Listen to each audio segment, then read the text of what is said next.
ओम शांति। भगवान की लाठी में आवाज नहीं होती, लेकिन ये अच्छे अच्छे लोगों को धराशायी कर देती है। ये बात तो आपने भी सुनी होगी। लोग कहते हैं कि परमात्मा की लाठी में आवाज नहीं होती है, फिर भी लोगों धराशायी हो जाते हैं, लोगों को धराशायी कर देती है। और कब परमात्मा की लाठी चलती है? जब कोई बहुत अधर्म करता है, अत्याचार करता है, तो लोग कहते हैं कि भगवान से डरो, उसकी लाठी में आवाज़ नहीं होती है। तो आइए आज जानते हैं कि कैसे परमात्मा की लाठी चलती है और उसकी आवाज़ नहीं होती और किसी को पता नहीं चलता है, और कैसे लोग धराशायी हो जाते हैं। किसी गांव में एक किसान रहा करता था। उनके 2 पुत्र थे, जिसका नाम सोमदत्त और विष्णुदत्त था। खेती-बाड़ी करते हुए उनके दिन बड़े ही सुखपूर्वक बीत रहे थे। एक दिन वह बूढ़ा किसान बहुत ज़्यादा बीमार पड़ गया और उसने अपने दोनों बेटों को अपने पास बुलाया और उनसे कहा, मेरे बच्चों, अब शायद मेरा अंतिम समय आ गया है। मैं यह चाहता हूँ कि मेरे मरने के बाद तुम दोनों भाई आपस में मिलजुल कर रहो और सुख शांति के साथ अपनी ज़िंदगी गुजारो। मैंने बुरे वक्त के लिए कुछ असरपियाँ इकट्ठी की थीं, जिन्हें मैंने घर के बाहर पिछवाड़े में आम के वृक्ष के नीचे गाड़ रखा है। अब वह तुम्हारे काम आएंगी, लेकिन मेरे बच्चों, तुम मुझसे यह वादा करो कि तुम दोनों आवश्यकता पड़ने पर ही उसे बाहर निकालोगे। वह दोनों कहने लगे, हम वादा करते हैं पिताजी, जैसा आप कहेंगे हम वैसा ही करेंगे। इतना कहते ही बूढ़े किसान ने अपने प्राण त्याग दिए। अब थोड़े समय बाद ही उस बूढ़े किसान का अंतिम संस्कार कर दिया गया, लेकिन बड़े भाई विष्णु, जो बड़ा भाई था विष्णु, उसको जरा भी उसके पिता के मरने का दुख भी नहीं था। उसकी आंखों के सामने तो असरफियां ही घूम रही थीं। उस रात को विष्णु को नींद नहीं आ रही थी। वह बार बार करवट बदल रहा था और आधी रात के बाद भोर होने से पहले ही वो उठ कर के बैठ गया और सोचने लगा कि सोमदत्त के उठने से पहले मुझे अपना काम पूरा कर लेना चाहिए, वरना फिर कभी मुझे ऐसा मौका, इतना सुनहरा समय नहीं मिलेगा। ये सोचकर उसने अपनी कुदाल उठाई और घर के पिछवाड़े उस पेड़ के नीचे जा पहुंचा जहां पर असरपियां गड़ी हुई थी। कुछ क्षणों में उसने जमीन को खोद कर वहां से असरपियां बाहर निकाल ली। असरपियों को देखकर वह बहुत खुश हुआ और वह कहने लगा, वह इतनी सारी असरपियां, अब लगता है मुझे ज़िंदगी में कभी किसी चीज़ की कोई कमी नहीं होगी।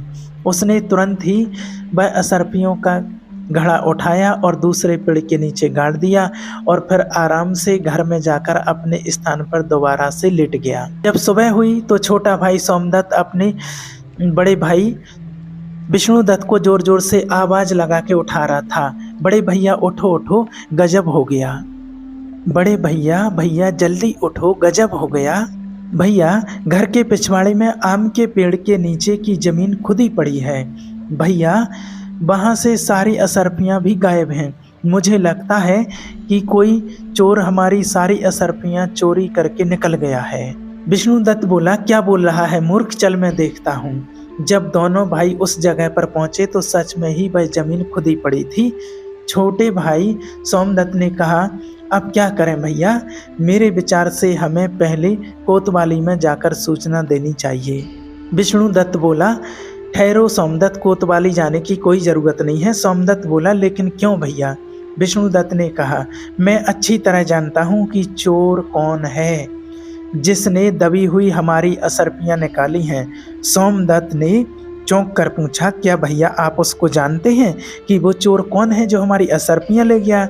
विष्णुदत्त बोला, तुम जानना चाहते हो तो सुनो, वो चोर कोई और नहीं तुम ही हो। यह सुनकर सोमदत्त बोला, भैया आप यह क्या कह रहे हैं? नहीं भैया, मैं चोर नहीं, मैंने कोई चोरी नहीं की। विष्णुदत्त कहने लगा, अब फालतू मत बोलो, तुम्हारे और मेरे अलावा यह बात कोई भी नहीं जानता था इन असरपियों के बारे में, इसलिए अब यह सारी असरपियाँ आप ही हड़पना चाहते हो। सोमदत्त ने कहा, ऐसा मत कहो भैया, मैं सच कहता हूँ, मैंने कोई असरपियाँ नहीं चुराई, मैं कुछ नहीं जानता। विष्णुदत्त बोला, या तो तुम मुझे वो असरपियाँ लौटा दो, या तो नहीं तुम इस घर के दरवाजे अपने लिए हमेशा के लिए बंद समझो। सोमदत्त उदास होकर बोला, ठीक है भैया, यदि आपको मेरी बात पर विश्वास नहीं है तो मैं ये गांव ही छोड़कर चला जाऊंगा। सोमदत्त दुखी मन से तुरंत ही वहां से चल पड़ा। वो सोचने लगा कि सच्चाई जाने बिना ही बड़े भैया ने मेरे साथ ऐसा सलूक क्यों किया। अब बदनाम होने से अच्छा है कि मैं यह गांव छोड़कर ही चला जाऊं। जबकि घर पर बैठा विष्णुदत्त बड़े आराम से यह सोच रहा था कि वाह, कितनी आसानी से एक कांटा अपने आप ही निकल गया।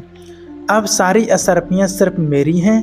दूसरी तरफ सोमदत्त दुखी मन लेकर वहाँ से चलता ही जा रहा था। चलते चलते उसके मन में कई तरह के विचार उत्पन्न हो रहे थे। उसके मन में एक विचार यह भी आया कि कहीं भैया ने सारा धन हटाने के लिए ही कोई चाल तो नहीं चली। वह अपने विचारों में मगन होकर लगातार चलता ही जा रहा था कि तभी वह एक बड़ी सी चट्टान के ऊपर जा पहुंचा। अब रात हो चुकी थी और चारों ओर अंधेरा छाने लगा था। उलझन में पड़ा सोमदत्त यह सारी बातें सोच ही रहा था कि तभी उसके कानों में कुछ आवाज़ें आई। यह 2000 तुम्हारे और यह 2000 मेरे। वो सोचने लगा कि ये आवाज़ें कैसी हैं। सच्चाई जानने के लिए सोमदत्त नीचे की ओर झुका। उसने देखा कि 2 आदमी वहाँ पर थे और वो दोनों धन का बंटवारा कर रहे थे। सोमदत्त को यह समझने में देर न लगी कि यह दोनों चोर हैं और यह दोनों चोरी का माल आपस में बांट रहे हैं। तभी अचानक से सोमदत्त का पैर फिसल गया और वो उन 2 चोरों के बीच में जा गिरा। अंधेरा होने के कारण चोरों को कुछ भी दिखाई नहीं दिया और वो डर गए और डर के मारे भागने लगे। वो कहने लगे, भागो भागो, लगता है कि यह कोई राजा का गुप्तचर या कोई सिपाही है, यहाँ से भागो। चोर कहने लगा, हाँ भाई, तुम ठीक कहते हो, चलो भागो, यहाँ से भागो। चोर अपना चोरी का माल छोड़कर डर के मारे वहाँ से भाग गए। जब सोमदत्त की नज़र उन असरफियों पर पड़ी तो वह मन ही मन बहुत खुश हुआ। लेकिन तभी उसके मन में एक दूसरा विचार आया कि यह स्वर्णिम मुद्राएं चोरी की हैं, इन्हें साथ में ले जाना ठीक नहीं होगा। इन्हें मैं यहीं पर गाड़ देता हूँ और ज़रूरत पड़ने पर इनको ले जाऊँगा। यही सोचकर सोमदत्त ने वो सारी मुद्राएं एक पेड़ के नीचे गाड़ दी और रात वहीं बिता के सुबह अपने रास्ते पर चलने लगा। दोपहर होते होते वह एक जंगल से गुजरा। तभी कुछ लुटेरों ने उसको घेर लिया और लुटेरों का सरदार उससे बोला, खबरदार, जो कुछ भी तुम्हारे पास है वह निकाल कर हमें दे दो, नहीं तो जान से मार दिए जाओगे। सोमदत्त बोला, भाइयों, मैं तो खुद ही एक मुसीबत में हूँ, मेरे पास धन भला कहाँ से आएगा। लुटेरों का सरदार बोला, यह झूठ बोल रहा है, इसकी तलाशी लो। तलाशी लेने के बाद जब सोमदत्त के पास वास्तव में उन्हें कोई भी वस्तु प्राप्त नहीं हुई तो सरदार क्रोध से चिल्ला उठा और बोला, कोई बात नहीं, अगर इसके पास पैसे नहीं है तो भी यह हमारे काम आएगा। इसे अपने अड्डे पर ले चलो, देवी माँ को इसकी बलि चढ़ाई जाएगी। यह बात सुनते ही सोमदत्त के होश उड़ गए। डाकू सोमदत्त को उठाकर अपने अड्डे पर ले गए, परंतु उनके अड्डे तक पहुँचते पहुँचते सोमदत्त को एक उपाय सूझ ही गया।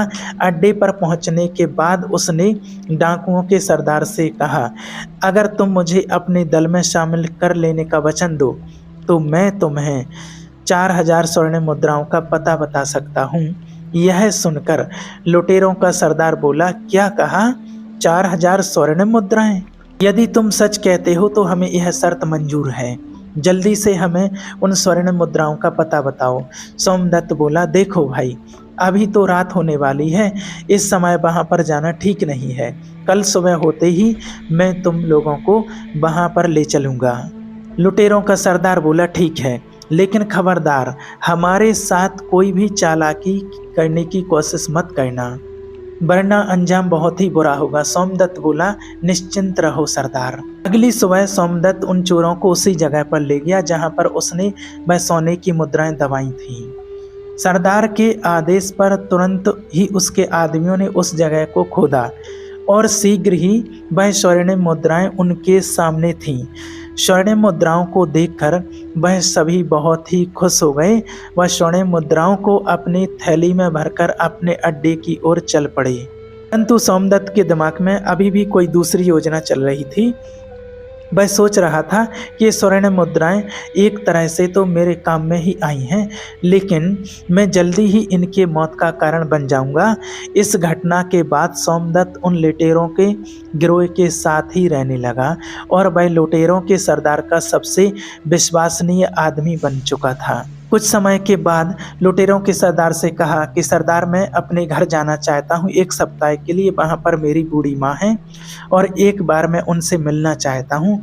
सरदार, जो सोमदत्त की योजना से बिल्कुल ही अनजान था, वह सोमदत्त को अपना सबसे विश्वास योग्य आदमी मानता था और उसने सोमदत्त को 1 सप्ताह के लिए अपने घर पर जाने की आज्ञा दे दी। सोमदत्त वहां से रवाना तो हुआ घर जाने के लिए, परंतु वह अपने घर जाने के बजाय राजा के महल की तरफ चला गया।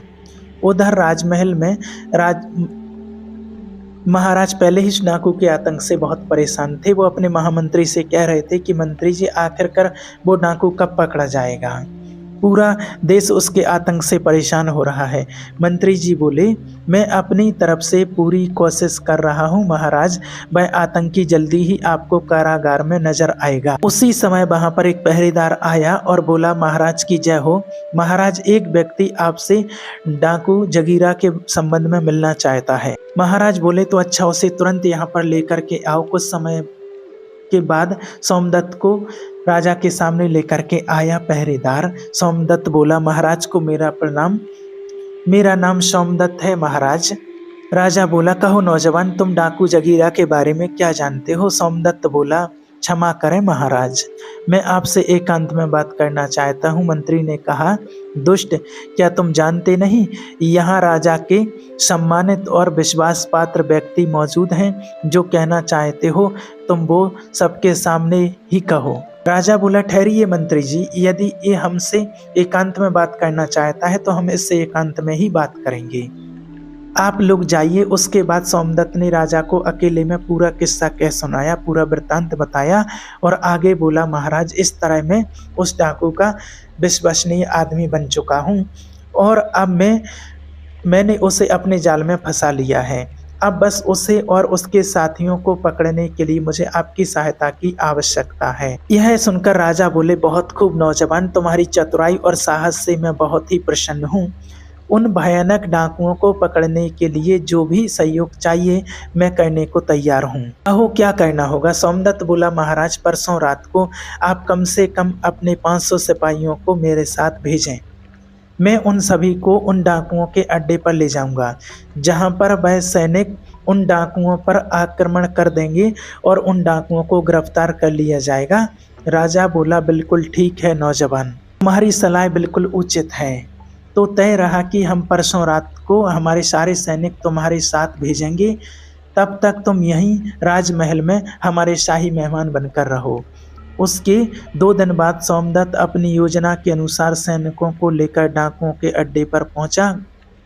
सैनिकों की टुकड़ी ने उन डाकुओं की टुकड़ी पर आक्रमण कर दिया। कुछ ही समय में सैनिकों ने उन डाकुओं को गिरफ्तार कर लिया और उनमें से कुछ डाकू मारे भी गए और जो भी बचे थे उनको महाराज के सामने पेश किया गया। वहां पर सोमदत्त को देखकर डाकुओं का सरदार मन ही मन सोचने लगा, ओहो, कितना बड़ा धोखा हो गया। इस सोमदत्त ने हमें कहीं का नहीं छोड़ा। अगले दिन दरबार में सभी दरबारियों और मंत्रियों से विचार विमर्श करने के बाद राजा जयसिंह ने उन सभी डाकुओं को एक ही सजा सुनाई। इन सभी खूनी दरिंदों को हम सजाए मौत देते हैं। सैनिकों, अब तुम इन्हें ले जाओ और अगली अमावस्या के दिन इन्हें फांसी पर लटका देना। उसके बाद राजा जयसिंह ने कहा, सोमदत्त, तुम्हारी बहादुरी से हम बहुत प्रसन्न हैं।